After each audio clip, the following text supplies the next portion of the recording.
হযরত আলী রাদিয়াল্লাহু আনহু ফজরের নামাজ আদায় করার জন্য মসজিদে গিয়েছেন।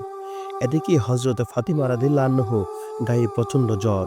এই অবস্থায় তিনি ঘরের সব কাজ শেষ করেছেন। আলী রাদিয়াল্লাহু আনহু মসজিদ থেকে এসে দেখেন ফাতিমা রাদিয়াল্লাহু আনহু কাঁদছেন।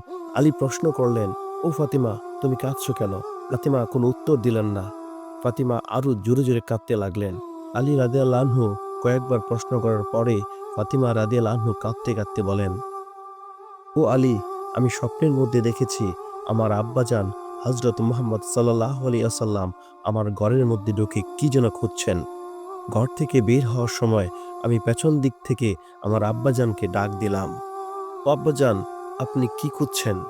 আব্বাজান মুহাম্মদ সাল্লাল্লাহু আলাইহি সাল্লাম বললেন, "ও আমার ফাতিমা, আমি তো তোমাকেই খুঁজছি, তোমাকে নিয়ে যাওয়ার জন্য।"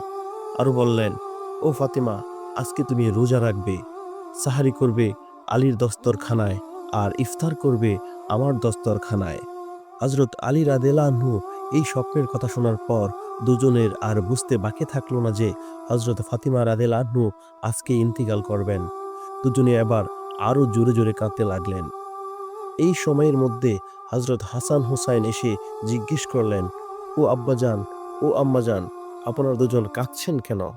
হযরত ফাতিমা রাদিয়াল্লাহু আনহু এর একটা অভ্যাস ছিল, যখন হাসান হোসেন রাদিয়াল্লাহু আনহু কোনো কাজে বিরক্ত করতেন তখন দুজনকে নানাজানের কবরের কাছে যেতে বলতেন। আজকেও ফাতিমা রাদিয়াল্লাহু আনহু বললেন, "তোমরা দুজন এখন নানাজানের কবরের কাছে চলে যাও।" কবরের কাছে যাওয়ার সাথে সাথে কবর থেকে আওয়াজ আসলো, "ও আমার নাতিরা, এই মুহূর্তে তোমরা আমার কাছে কেন এসেছ?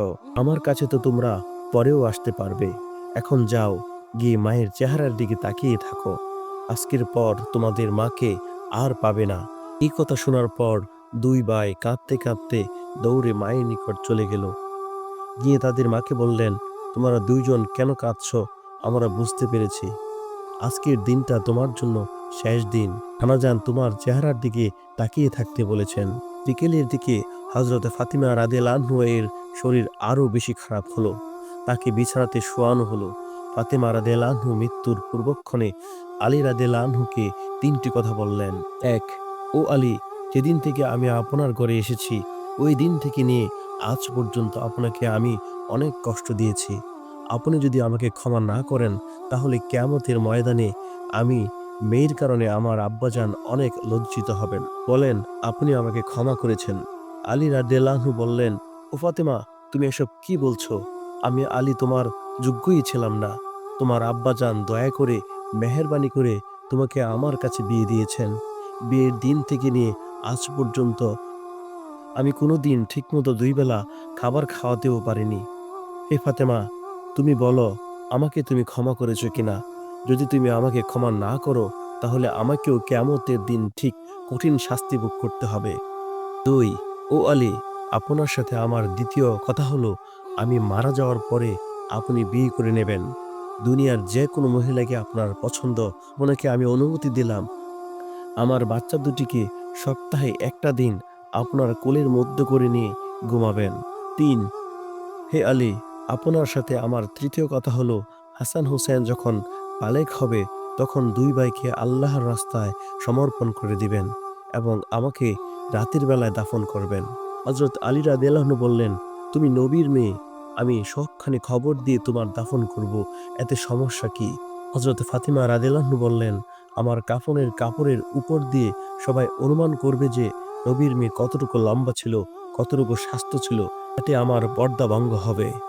হযরত ফাতিমা রাদিয়াল্লাহু আনহু এর ইন্তেকালের পর তার লাশের খাটিয়া বহন করার মানুষ মাত্র ৩ জন, হযরত আলী রাদিয়াল্লাহু আনহু এবং শিশু হাসান ও হুসাইন রাদিয়াল্লাহু আনহু।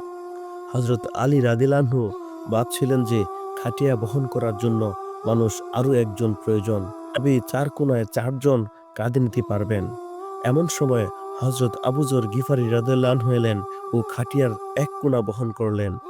"হে আবু যর গিফারী, আমি তো কাউকে বলিনি, আপনি জানলেন কিভাবে?" আবু যর রাদিয়াল্লাহু আনহু বললেন, "আমি রাসূল সাল্লাল্লাহু আলাইহি সাল্লামকে স্বপ্নে দেখেছি।" তিনি বলেন, "হে আবু যর, আমার ফাতিমার লাশ বহন করার জন্য লোকের অভাব, তুমি তাড়াতাড়ি চলে যাও। ও আলী, আমাকে হুজুর আকরাম সাল্লাল্লাহু আলাইহি সাল্লাম আসতে বলেছেন।" হযরত ফাতিমা রাদিয়াল্লাহু আনহুকে যখন কবরে নামাচ্ছেন তখন হযরত আবু যর গিফারী রাদিয়াল্লাহু আনহু কবরের কাছে গিয়ে কবরের উদ্দেশ্য করে বললেন, যে কবর, তুমি কি জানো আজ তোমার মধ্যে কাকে রাখছি?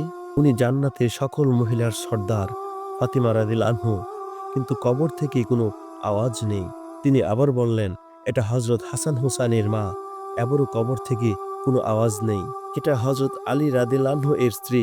কিন্তু কবর থেকে কোনো আওয়াজই নেই। হযরত আবু যর গিফারি রাদিয়াল্লাহু আনহু বললেন, এটা দুজাহানের বাদশাহ হযরত মুহাম্মদ সাল্লাল্লাহু আলাইহি সাল্লামের মেয়ে। খবরদার, কোনো বেয়াদবি করবি না। আল্লাহ তাআলা এবার কবরের জবান খুলে দিলেন। কবর বলল, আমি অন্ধকার ঘর, আমি সাপ বিচ্ছুর ঘর, আমি এমন একটি ঘর যার মধ্যে কোনো বংশ পরিচয় কাজ হয় না। আমি দুজাহানের মেয়ে ফাতেমাকে চিনি না, হযরত আলীর স্ত্রী চিনি না, হাসান হোসেনের আম্মাকেও চিনি না, জান্নাতের মহিলাদের সর্দারনীকেও চিনি না। আমি শুধু চিনি ঈমান আর আমল। তাহলে চিন্তা করুন, আমি আপনি কি নিয়ে কবরে যাব?